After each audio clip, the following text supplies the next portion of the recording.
Bismillahirrahmanirrahim. Assalamu alaikum dear students. Welcome to my YouTube channel which is Chem Talk with Sam. In today's session we will discuss hydrogen bonding and we will also discuss the application of hydrogen bonding. अगर मैं hydrogen bonding की बात करूं तो board point of view से ये topic जो है वो बहुत ज़्यादा इम्पॉर्टेंट है, क्योंकि इसमें से शॉर्ट क्वेश्चन आंसर्स भी जो है वो पेपर में आ सकते हैं और एज ए लॉन्ग भी ये क्वेश्चन जो है वो बोर्ड में आ सकता है। तो इसको आपने बहुत ज़्यादा जो है वो ध्यान से करना है, केयरफुली करना है, इंपॉर्टेंट पॉइंट्स आप लोगों ने नोट डाउन करने हैं। So let's start over topic. Hydrogen bonding को डिस्कस करने से पहले कुछ पॉइंट्स हैं जो मैं आप लोगों को बताना चाहूँगी। वो पॉइंट्स ये हैं कि हमारे पास, जैसे आप लोग पहले से पढ़ चुके हैं आयनिक बॉन्ड और कोवलेंट बॉन्ड के बारे में। आयनिक बॉन्ड और कोवलेंट बॉन्ड जो कि या तो इलेक्ट्रॉन की शेयरिंग से या ट्रांसफ़र ऑफ इलेक्ट्रॉन से जो है वो फॉर्मेशन होती है उसकी। तो हाइड्रोजन बॉन्डिंग जो है के साथ जब हम इनका कंपैरिजन करते हैं तो हमारे पास आयनिक बॉन्ड और कोवलेंट बॉन्ड जो है वो बहुत ज़्यादा स्ट्रॉन्ग बॉन्ड होते हैं as compare to hydrogen bonding. लेकिन अगर हम इनका comparison van der Waals forces से करें, आप लोगों ने लास्ट लेक्चर के अंदर पढ़ा होगा अपने कि जो वैन डर वाल्स फोर्सेस होती हैं वो आपके पास वीक फोर्सेस होती हैं। वीक इंटरमोलिकुलर फोर्सेस को हम वैन डर वाल्स फोर्सेस कहते हैं। तो जब हम वैन डर वाल्स फोर्सेस के साथ हाइड्रोजन बॉन्डिंग को कंपैरिजन करते हैं तो जो वो वैन डर वाल्स फोर्सेस होती हैं वो हाइड्रोजन बॉन्डिंग के मुकाबले में वीक होती हैं। हाइड्रोजन बॉन्डिंग जो है वो स्पेसिफिक प्लेसेस में आपको देखने को मिलती है, स्पेशली सोलिबिलिटी वाले क्वेश्चंस में या बॉइलिंग पॉइंट या सोलिबिलिटी वगैरह आपने चेक करनी होती है तो हाइड्रोजन बॉन्डिंग को हम डिस्कस करते हैं। इसके अलावा हमारे रीजनिंग वाले जो क्वेश्चन आएंगे उसके अंदर भी हम with the help of hydrogen bonding जो है वो हम प्रूव करते हैं। जैसे अल्कोहल और वाटर एक दूसरे में सोलेबल हैं तो क्यों सोलेबल हैं, इस तरह के जो क्वेश्चन है उसमें हम हाइड्रोजन बॉन्डिंग की हेल्प से अपनी रीजनिंग को कंप्लीट करते हैं।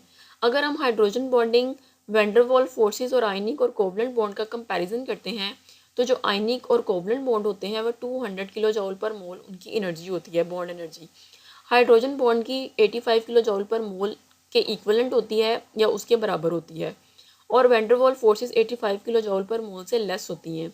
तो इससे हमें ये बात पता चलती है कि सबसे स्ट्रॉन्ग आयनिक बॉन्ड या कोवलेंट बॉन्ड, उसके बाद हाइड्रोजन बॉन्डिंग और फिर लास्ट में हमारे पास वैन डर वाल्स फोर्सेस आती हैं।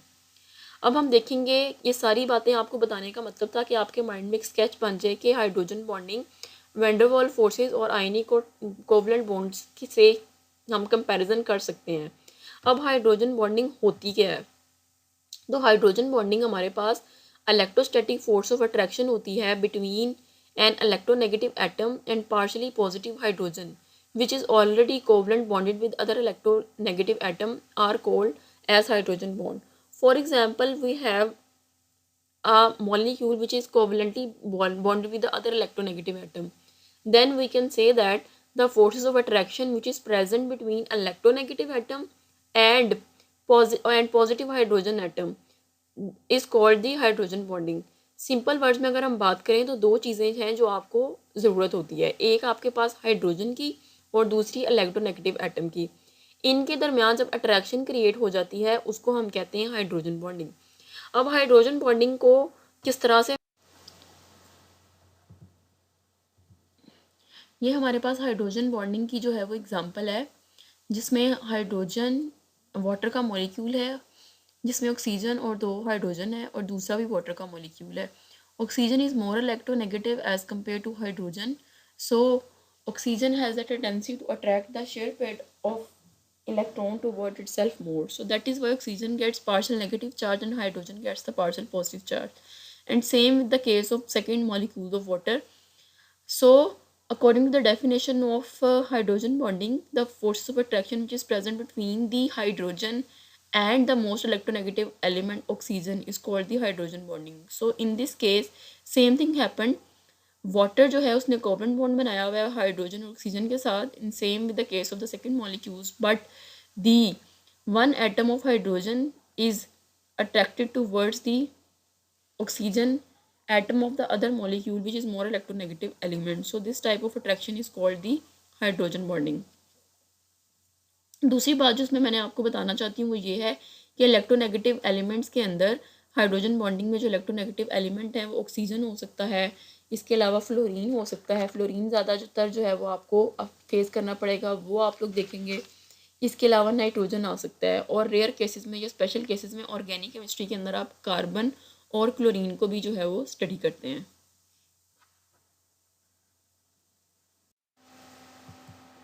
उसके बाद हाइड्रोजन बॉन्डिंग इन वाटर को ही हम डिस्कस करेंगे।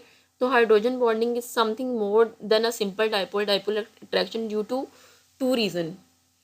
डाइपोल डाइपोल इंटरेक्शन क्या होती है, यहाँ पे हमने क्यों डाइपोल डाइपोल इंटरेक्शन का जिक्र किया है।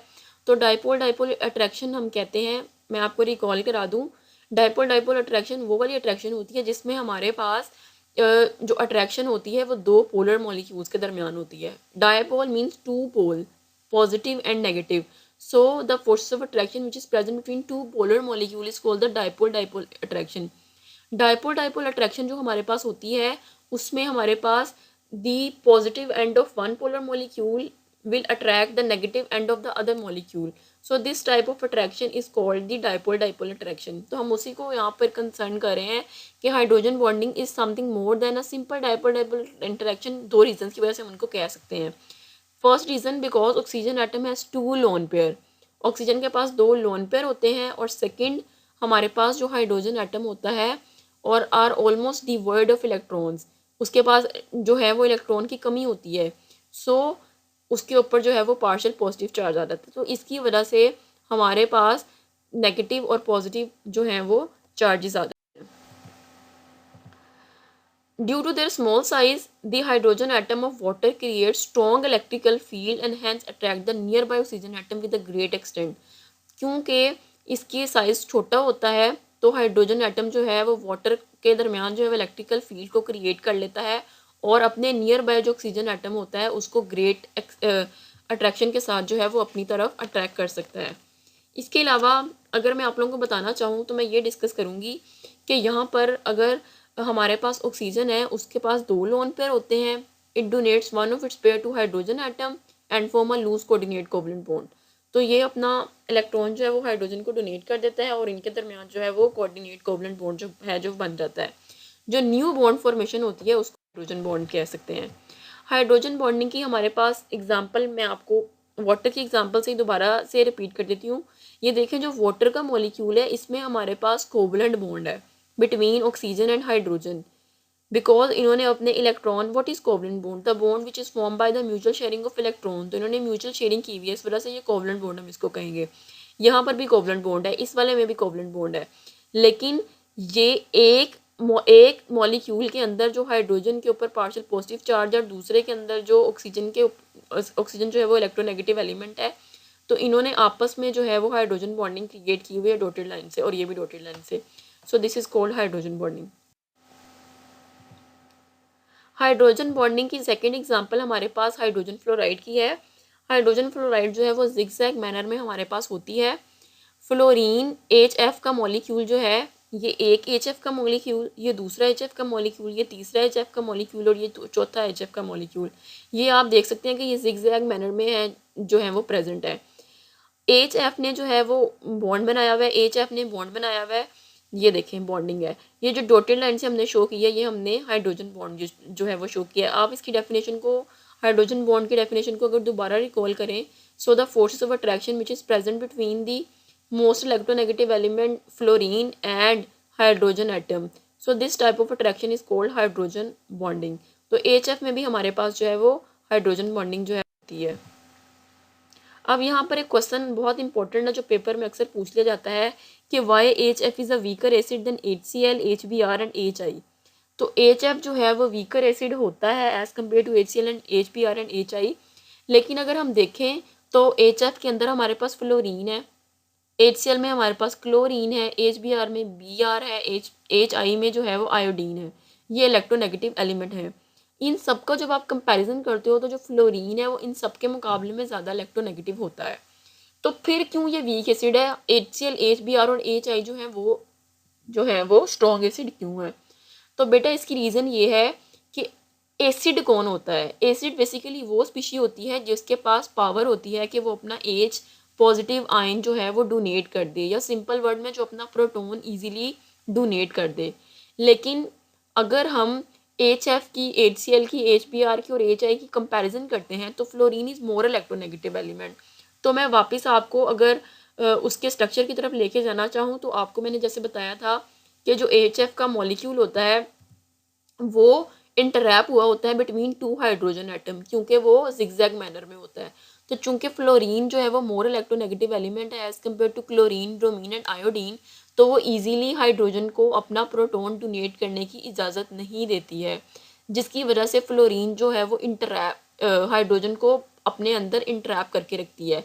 लेकिन अगर हम उसी के मुकाबले में हाइड्रोजन क्लोराइड, हाइड्रोजन ब्रोमाइड और हाइड्रोजन आयोडाइड की बात करें तो वो लेस इलेक्ट्रोनेगेटिव है एज कम्पेयर टू फ्लोरीन, तो वो इजीली HF की कंपैरिजन में हाइड्रोजन को डोनेट करने के लिए इजाज़त दे देते हैं। तो जिसकी वजह से वो एसिड अच्छे एसिड हो जाते हैं, स्ट्रॉन्ग एसिड हो जाते हैं एज कम्पेयर टू HF। हम इसकी रीज़न भी पढ़ लेते हैं। इन HF acid, the molecule of HF are arranged in a zigzag manner. The partially positive charged hydrogen is interwrapped between two highly electronegative atoms. So it is very difficult to remove or ionize hydrogen from the molecule. तो वही reason है जो मैंने आप लोगों को बता दी कि it is not possible for hydrogen to overcome from fluorine atom, but as compared to HF, HCl, HBr and HI are easily release hydrogen atom. So that is why HCl, HBr and HI are stronger acid as compared to HF. HF जो है वो weaker acid होता है. This is very important short question answer. इसको note down कीजिएगा और इसको अपने नोट्स के अंदर जो है वो बना लीजिएगा और उसके ऊपर इंपॉर्टेंट लिख दीजिएगा। इसका फ़ायदा ये होगा कि जब आप लोग पढ़ने के लिए बैठेंगे तो आपको बार बार देखना नहीं पड़ेगा कि इंपॉर्टेंट कौन है। आपने जब पहले से लिखे होते हैं तो बहुत ज़्यादा आसानी हो जाती है। आगे हम एप्लीकेशंस ऑफ हाइड्रोजन बॉन्डिंग की बात करेंगे। तो सबसे पहली जो हमारे पास एप्लीकेशन है वो है solubility of hydrogen bonded molecules. तो सॉलिबिलिटी के अंदर जो है वो क्या चीज़ आपके पास आती है वो हम देख लेते हैं। सॉलिबिलिटी में का बेसिकली जो फिनोमिना होता है वो ये होता है कि जो लाइक डिज़ोल्व लाइक जो एक जैसी चीज़ें होती हैं वो एक जैसी चीज़ों के अंदर ही हल होती हैं। फॉर एग्जांपल अगर पोलर चीज़ है तो वो पोलर के अंदर डिज़ोल्व होगी, अगर नॉन पोलर कंपाउंड है तो वो नॉन पोलर के अंदर ही डिज़ोल्व होगा। ऐसा कभी भी नहीं हो सकता कि जो पोलर है वो नॉन पोलर में हो जाए और नॉन पोलर जो है वो पोलर में हो जाए, बल्कि हमेशा यूँ होगा कि पोलर और पोलर मीन्स सिमिलर चीज़ें जो हैं वो सिमिलर के अंदर ही डिज़ोल्व होती हैं और जो डिफरेंट होंगी वो डिफरेंट के अंदर ही। ठीक है, तो यहाँ पर हाइड्रोजन बॉन्डेड मॉलिक्यूल्स में सॉलिबिलिटी भी ऐसे ही होती है। इसकी सबसे बड़ी एप्लीकेशन है, जैसे मैंने पहले ही बता दिया था कि हाइड्रोजन बॉन्डिंग को हम सॉलिबिलिटी को कंपेयर करने के लिए जो है वो यूज़ कर सकते हैं। For example, the compound having tendency to form hydrogen bond are soluble in each other. So मैं कह सकती हूँ कि ऐसे मॉलिक्यूल्स जिसके अंदर हाइड्रोजन बॉन्डिंग होती है वो एक दूसरे के अंदर डिजोल्व हो सकते हैं। फॉर एग्जांपल हमारे पास इथाइल अल्कोहल की जो है वो एग्जांपल है, वो वाटर के अंदर सोलेबल होता है। क्यों सोलेबल होता है? क्योंकि दोनों के अंदर जो है वो हाइड्रोजन बॉन्डिंग होती है और वो उनकी नेचर जो है वो सेम हो सकती है due to hydrogen bond. So both of them are soluble into each other. So यहाँ पर हमारे पास इसी तरह जो कार्बोक्सिलिक एसिड है और smaller carbon chains are soluble in water. क्यों सोलेबल होते हैं? क्योंकि उनके अंदर भी किसी हद तक जो है वो हाइड्रोजन बॉन्डिंग प्रेजेंट होती है। लेकिन जो जो हमारे पास हायर जो हैं वो हाइड्रोकार्बन्स आते हैं तो उनके अंदर जो है वो पोलैरिटी कम होना शुरू हो जाती है, क्योंकि कार्बन और हाइड्रोजन के अंदर जो हैं वो इलेक्ट्रोनेगेटिव एलिमेंट नहीं होते, वो पोलर नहीं होता। और इस जबकि हमारे पास जो है वाटर के अंदर हाइड्रोजन बॉन्डिंग, क्योंकि ऑक्सीजन भी इलेक्ट्रोनेगेटिव एलिमेंट है तो उसमें जो है वो हाइड्रोजन बॉन्डिंग जी। Cleansing action of soaps and detergents के बारे में हम स्टडी करेंगे। तो सोप्स और डिटर्जेंट्स की अगर हम बात करें तो सोप जो है वो फैटी एसिड से मिलकर बना हुआ होता है और जो डिटर्जेंट्स होते हैं they are made up of alkyl benzene sulphonic acid. ठीक है, तो उसके सोल्ट्स होते हैं। तो सोप और डिटर्जेंट्स दोनों की को अगर हम देखें तो एक पार्ट उनका जो है वो पोलर होता है और दूसरा पार्ट जो है वो नॉन पोलर होता है। जो पोलर पार्ट होता है वो वाटर को अट्रैक्ट करता है, उसकी अट्रैक्शन वाटर के साथ ज़्यादा होती है as compare to the non polar part है उसकी वाटर के साथ जो है उसको आउटसाइड रखता है, वाटर सरफेस जो है वो रिमेन आउटसाइड रहती है। सोप के अंदर जो नॉन पोलर पार्ट है वो अल्काइल ग्रुप होता है और डिटर्जेंट के अंदर जो हमारे पास नॉन पोलर पार्ट होता है वो डिटर्जेंट्स के अंदर जो हमारा दूसरा नॉन पोलर पार्ट होता है वो बेंजाइल पोर्शन का होता है।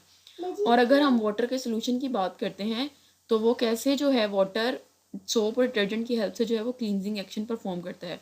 जैसे अगर हमारे पास कोई फैब्रिक है और उसके ऊपर कोई ऑयल, डर्ट या इसके अलावा कोई ग्रीस वगैरह या ऐसे कोई पार्टिकल्स आ जाते हैं जिनको हमने क्लीन करना होता है with the help of soaps and detergents, तो हम उनको किस तरह से जो है वो क्लीन करेंगे। तो हम उनको इस तरह से क्लीन कर सकते हैं कि वाटर जो है उसकी अट्रैक्शन जो है वो पोलर पार्ट की तरफ होती है, और जो डिटर्जेंट्स या सोप्स वगैरह होते हैं उनकी डिटर्जेंट जो है वो नॉन पोलर पार्ट की तरफ होती है। तो इस तरह से जो क्लींजिंग एक्शन है वो परफॉर्म हो जाता है। कैसे परफॉर्म होता है इसको हम अभी देखते हैं। रिजल्ट में हमारे पास जो इम्प्योरिटीज़ होती हैं वो नॉन पोलर पार्ट के साथ जो है वो अट्रैक्शन डेवलप कर लेती हैं, और जो डिटर्जेंट होता है वो सराउंड करके सेपरेट कर लेता है इन इम्प्योरिटीज़ को। जो एक पार्ट है, इन शॉर्ट वर्ड्स या समरी में अगर मैं आप लोगों को बताना चाहूँ, तो फिर जो हमारा एक पार्ट होता है वाटर का, वो क्या करता है, वो हाइड्रोजन बॉन्डिंग कर लेता है पोलर पार्ट के साथ, और दूसरा जो डर्ट वाला जो पार्टिकल है वो नॉन पोलर के साथ जो है वो बॉन्डिंग कर लेता है, हाइड्रोजन बॉन्डिंग। तो इस तरह से हमारी जो इम्प्योरिटीज़ टेक्सटाइल यानी किसी कपड़े या क्लोथ के ऊपर होती हैं वो रिमूव हो जाती हैं। जी, हाइड्रोजन बॉन्डिंग जो होती है पेंट्स के अंदर और इसके अलावा हमारे पास डाइस के अंदर, उसको हम इस तरह से एक्सप्लेन कर सकते हैं कि जो पेंट्स का एडहेसिव एक्शन होता है वो हाइड्रोजन बॉन्डिंग की वजह से होता है, और जो इसके अलावा जो हनी होती है या इसके अलावा जो ग्लू होती है वो मोर विस्कस होती है और उसकी स्टिकी एक्शन होती है। हनी जो हमारे पास ग्लू है उसकी स्टिकी एक्शन है, वो स्टिक कर सकती है, और हनी जो है उसकी जो है वो मोर विस्कस होती है वाटर के कंपैरिजन में। तो ये प्रॉपर्टी भी जो है वो हाइड्रोजन बॉन्डिंग की वजह से होती है। अगर हम फोर्सेस की बात करते हैं तो हमारे पास दो तरह की जो है वो फोर्सेस होती हैं। कौन कौन से तरह की फोर्सेस होती हैं? दो तरह की। एक हमारे पास एडहेसिव फोर्सेस होती हैं जो कि डिफरेंट सरफेसेस के दरमियान पाई जाती हैं। जैसे अगर मैं बात करूँ कि एक आपके पास पेंट की सरफेस है और दूसरी वाटर की, तो ये दोनों डिफरेंट टाइप की जो हैं वो फोर्सेस होती हैं। ये एडहेसिव सरफेस जो हैं वो उसको बनाती हैं, एडहेसिव सरफेस को जो है वो बनाती हैं। तो इस तरह से जो दूसरी हमारे पास टाइप ऑफ फोर्स होती है वो कोहेसिव अट्रैक्शन होती है, जो कि सेम मॉलिक्यूल्स में दरमियान पाई जाती है, वाटर और वाटर। तो इन शॉर्ट मैं ये कहना चाहूँगी कि जो डाइस की स्टिकीनेस होती है कपड़ों के ऊपर, जो कि डाइस जो है वो किसी क्लोथिंग के ऊपर डाइस हम कर देते हैं, डाई करवाते हैं, वो क्यों स्टिक हो जाती हैं? क्योंकि उसमें हाइड्रोजन बॉन्डिंग होती है। और ग्लू क्यों मोर विस्कस होती है वाटर से? वो भी हाइड्रोजन बॉन्डिंग की वजह से होती है। सो हम इसको भी देख लेते हैं कि जो पेंट्स और डाइज होते हैं they have strong adhesive forces, strong adhesive properties when they are applied on a surface they develop strong hydrogen bonding with the surface. Similarly जो हमारे पास ग्लू और हनी होती है उसके अंदर भी जो स्टिकीनेस होती है वो due to the presence of hydrogen bonding ही होती है। जी, हमारे पास जो नेक्स्ट हाइड्रोजन बॉन्डिंग की जो एप्लीकेशन है वो फूड मटेरियल्स के अंदर है। फूड मटेरियल्स जो कि ह्यूमन बीइंग के लिए बहुत ज़्यादा इंपॉर्टेंट पार्ट प्ले करता है। सबसे ज़्यादा जो हमारी लाइफ में जो इम्पोर्टेंट होता है वो फूड ही होता है, जिसके लिए हम इतनी मेहनत करते हैं। तो फूड मटेरियल्स के अंदर भी जो है वो हाइड्रोजन बॉन्डिंग की एप्लीकेशन है। तो हम अंदाज़ा लगा सकते हैं कि ये कितनी ज़्यादा इंपॉर्टेंट फोर्सेस होती हैं। जो हमारे पास फूड है लाइक कार्बोहाइड्रेट्स वगैरह या ग्लूकोज हैं जिसमें फ्रुक्टोज आ सकते हैं या सुक्रोज आ सकते हैं, उन सब में OH ग्रुप होता है जो कि हाइड्रोजन बॉन्डिंग की वजह से ही जो है वो आता है। तो इसका मतलब है कि जो फूड मटेरियल्स हैं उसके अंदर भी हाइड्रोजन बॉन्डिंग प्रेजेंट होती है, जिसके बगैर हम अपनी लाइफ को जो है वो सर्वाइवल देख नहीं सकते हैं। इसके अलावा जो हाइड्रोजन बॉन्डिंग है हमारे पास टेक्सटाइल मटेरियल्स के अंदर, जैसे कॉटन फैब्रिक है, सिल्क का है, वूल का है, सिंथेटिक फाइबर्स हैं, they all are use for clothing. Hydrogen bonding present in the fibre improve rigidity and textile strength. तो जो क्लोथ की हमारे पास रिजिडिटी होती है या टेक्सटाइल स्ट्रेंथ होती है, ये भी हाइड्रोजन बॉन्डिंग की वजह से ही होती है। So there are so many numerous application in the field of food materials and the textile materials. Structure of ice जो है वो नेक्स्ट एप्लीकेशन है हमारे पास हाइड्रोजन बॉन्डिंग की। तो हमारे पास टू टाइप्स के यहाँ पे फिगर्स हैं। जो फर्स्ट वाली डायग्राम है स्ट्रक्चर ऑफ आइस की, उसमें जो डार्क कलर ऑरेंज कलर से है जो है वो ऑक्सीजन का एटम शो किया गया है, और जो लाइट येलो कलर है उससे जो है वो हाइड्रोजन के एटम को शो किया गया है। और एक मॉलिक्यूल के अंदर दो हाइड्रोजन के एटम्स और एक ऑक्सीजन का एटम जो है वो प्रेजेंट है, और वो हाइड्रोजन के काफ़ी सारे जो हैं वाटर के मॉलिक्यूल्स जो हैं वो हाइड्रोजन बॉन्डिंग के साथ जो हैं स्ट्रक्चर ऑफ आइस के अंदर अटैच हैं। और दूसरा जो मॉलिक्यूल है उसमें हाइड्रोजन और ऑक्सीजन शो हो रहे हैं और इसके अंदर हाइड्रोजन बॉन्डिंग को जो है वो शो कर रहे हैं। अब जो स्ट्रक्चर ऑफ आइस है उसमें हमारे पास ऑक्सीजन जो है वो 6 ग्रुप से बिलोंग करता है। इट मीन्स कि इसके वैलेंस इलेक्ट्रॉन में 6 इलेक्ट्रॉन्स हैं और 6 इलेक्ट्रॉन्स जो हैं वो 2 उसमें से जो हैं वो हाइड्रोजन के साथ शेयर किए गए हैं, क्योंकि हर एक हाइड्रोजन को एक एटम की ज़रूरत है और एक वाटर के मॉलिक्यूल में 2 हाइड्रोजन जो है वो प्रेजेंट है और 2 ही इसके पास जो है वो लोन पेयर है और 2 ही इसके साथ जो बॉन्डेड या शेयर्ड इलेक्ट्रॉन प्रेजेंट है। अब ऑक्सीजन जो है उसके पास 4 इलेक्ट्रॉन पेयर्स हैं, इसीलिए हम इसको टेट्राहीड्रल अरेंजमेंट जो है वो शो करता है और इसका ज्योमेट्री को शो करता है और इसका जो एंगल है वो 104.5 डिग्री का होता है।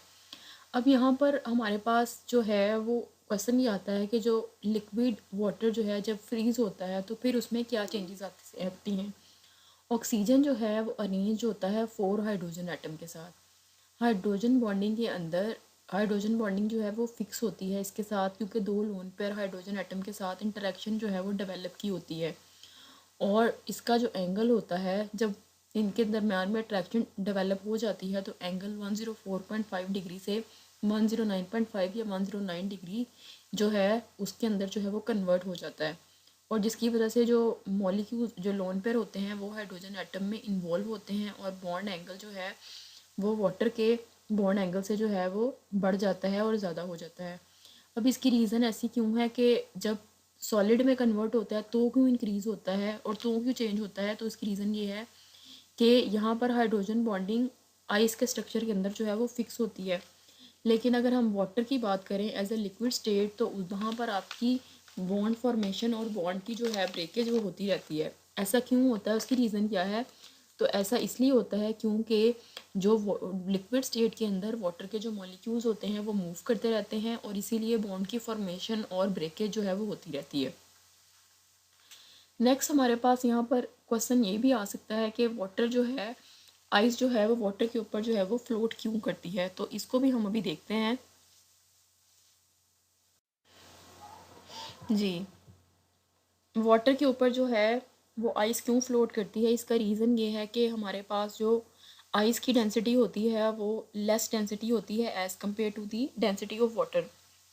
अब इसकी रीज़न क्या है कि जब आइस बनती है तो उसकी डेंसिटी कम हो जाती है, क्योंकि वो कम होने की वजह से इनके दरमियान 9% जो है वो एम्प्टी स्पेसेस आ जाती हैं और इसका वॉल्यूम भी जो है वो इंक्रीज़ हो जाता है 9%। फॉर एग्ज़ाम्पल इसको हम इस तरह एक्सप्लेन कर सकते हैं, अगर हमारे पास 100 सेंटीमीटर क्यूब ऑफ वाटर हो और उसकी 9% जो है उनमें एम्प्टी स्पेसेस आए और 9% जो है उसकी वॉल्यूम बढ़ जाए तो 9% का जो 100 सेंटीमीटर क्यूब को हम करें तो 109 जो है वो वॉल्यूम आएगा इंक्रीज़ होने की वजह से। तो हम ये कहते हैं कि आइस की डेंसिटी जो है वो कम हो जाएगी, तो इसकी वजह से आइस जो है वो सरफेस के ऊपर आ जाएगी और फ्लोट करना जो है वो शुरू कर देगी। ये इंपॉर्टेंट शॉर्ट क्वेश्चन आंसर भी जो है वो पेपर में आ सकता है। यहाँ पर भी आप लोग देखें फिगर के अंदर जो है वो एग्जाम्पल दी गई है वाटर की और ऊपर जो है वो आइस है और नीचे जो है वो पानी है। ये आपकी एक कॉमन एप्लीकेशन है, इन योर हाउस भी आप लोगों ने ये नोटिस किया होगा कि जब भी हम वाटर को फ्रीज़ होने के लिए फ्रीज़र के अंदर रखते हैं तो क्या होता है कि थोड़ी देर के बाद जब आप नोट डाउन करते हैं तो सबसे पहले ऊपर वाली जो लेयर होती है वहाँ पर आइस जो है वो फ्रीज़ होना शुरू हो जाती है और नीचे जो है वो भी वाटर होता है। तो इसका मतलब है कि नीचे वाले वाटर का जो टेम्परेचर है वो ऊपर वाले टेम्परेचर से जो है वो ज़्यादा होता है और जो ऊपर टेम्परेचर होता है वो जो है वो कम होता है। तो ये इसकी एक और एप्लीकेशन भी है जो मैं आपको आगे चलकर जो है वो बताऊंगी। पहला जो आपके पास यहाँ पे एक फिगर शो हुई हुई है जहाँ पे ब्लू कलर का बैकग्राउंड है, तो उसमें हाइड्रोजन बॉन्ड कॉन्स्टेंटली ब्रेक और रिफॉर्म हो रहे हैं और आइस के अंदर जो है वो ऐसा नहीं होता, वॉल के मॉलिक्यूल जो हैं वो अपनी जगह पे रहते हैं। उसकी रीज़न जो है वो मैं पहले ही आपको एक्सप्लेन कर चुकी हूँ। अब जब पानी नीचे जो है वो टेम्परेचर ज़्यादा है और ऊपर कम है तो इसकी वजह से जो पानी के नीचे एनिमल्स होते हैं, यानी जो एक्वेटिक लाइफ होती है जिसमें प्लांट भी आ सकते हैं, फ़िश वगैरह हो सकती हैं, वो सर्वाइव करती हैं और वो ज़िंदा रहती हैं। अब जो आइस होती है वो मूव करती है, वाटर बेसिकली जो है वो मूव करता है, जब वाटर फ्रीज़ होता है तो वो टॉप टू बॉटम को जो है वो मूव करता है।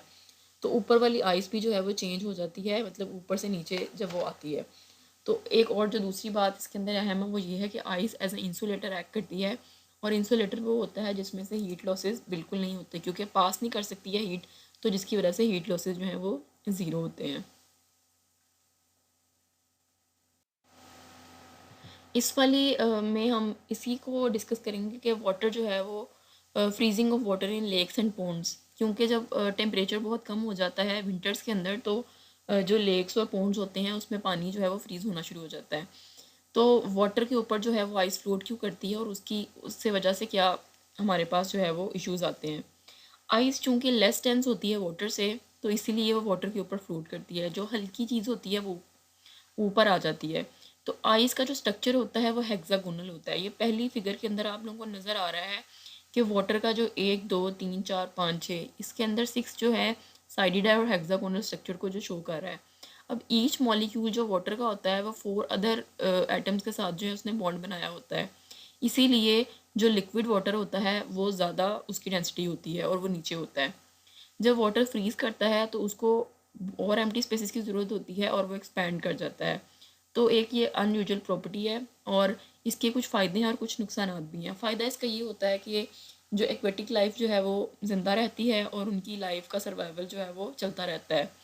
और इसका नुकसान ये होता है कि ऐसी कंट्रीज़ में जहाँ पे बहुत ज़्यादा सर्दी पड़ती है और वहाँ पे टेम्परेचर जो है वो बहुत कम हो जाता है, इवन माइनस में हो जाता है, तो अंडर वाटर जो है वो पाइप्स वगैरह होते हैं उसके अंदर भी बर्फ़ जम जाती है, आइस फ्रीज़ हो जाती है, जिसकी वजह से पाइप जो हैं वो बस्ट कर जाते हैं। तो ये इसकी एक डिसएडवांटेज है। लेकिन this is very beautiful picture के जो छोटी छोटी एक्वेटिक लाइफ है उनके बारे में भी जो है वो अल्लाह ने इतना ख्याल किया है कि बेशक इतना कम टेम्परेचर हो जाता है लेकिन फिर भी जो है वो ये इनका सर्वाइवल जो है वो ज़िंदा रहता है और नीचे का वो पानी जो है वो वार्म होता है और जिसमें जो फ़िश वगैरह होती हैं ये एक्वेटिक लाइफ होती हैं वो ईजीली सर्वाइव कर सकती हैं। Fish and plant survive underneath water, इसको हम पहले भी जो है वो एक्सप्लेन कर चुके हैं कि प्लांट्स और फिश वगैरह जो होती हैं वो अंडरनीथ जो है वो सर्वाइव करती रहती हैं, उनको कोई इशू नहीं होता बिकॉज ऑफ द 3 रीजंस। मैं एक बार फिर आपको समरी के तौर पे बता देती हूँ कि एक तो वाटर की डेंसिटी जो है वो ज़्यादा होती है as compare to the ice. तो आइस जो है वो ऊपर होती है और पानी जो है वो नीचे होता है। तो ऊपर वाली सरफेस के ऊपर जो है वो टेम्परेचर कम होता है, नीचे टेम्परेचर ज़्यादा होता है और वाटर वार्म होता है। और जब वाटर फ्रीज़ होता है तो वो it will move from top to bottom, तो जिसकी वजह से फ़िश और एक्वेटिक लाइफ जो है वो सर्वाइव करते रहते हैं। दूसरा जो आइस जो है वो एज एन इंसुलेटर एक्ट करती है तो वो हीट लॉसेस भी नहीं होने देती है, इसकी वजह से इनका सर्वाइवल जो है वो पॉसिबल होता है। This is the last application of hydrogen bonding जो मैंने यहाँ पर आपको डिस्कस कर दी है। अब अगर हम हाइड्रोजन बॉन्डिंग और उसकी एप्लीकेशन के बारे में बात करें तो बहुत ज़्यादा इंपॉर्टेंट टॉपिक है। There are so many short question answers जो इस टॉपिक में से आपको आ सकते हैं, तो इसको आपने बहुत अच्छी तरीके से करना है। हर पॉइंट को आप लोग नोट कर लीजिए, किया करें और उसके बाद इसको रिवाइज ज़रूर किया करें। इसमें से लॉन्ग क्वेश्चन भी आ सकता है एज अ कंप्लीट, तो इसको आपने बहुत अच्छे तरीके से करना है। आई होप आपको आज का लेक्चर जो है वो क्लियर हो गया होगा। Thank you so much, take care, अल्लाह हाफिज़। और एक और चीज़, अगर आपको मेरी वीडियो पसंद आई है तो इसको लाइक करें, शेयर करें and subscribe my channel. Thank you so much.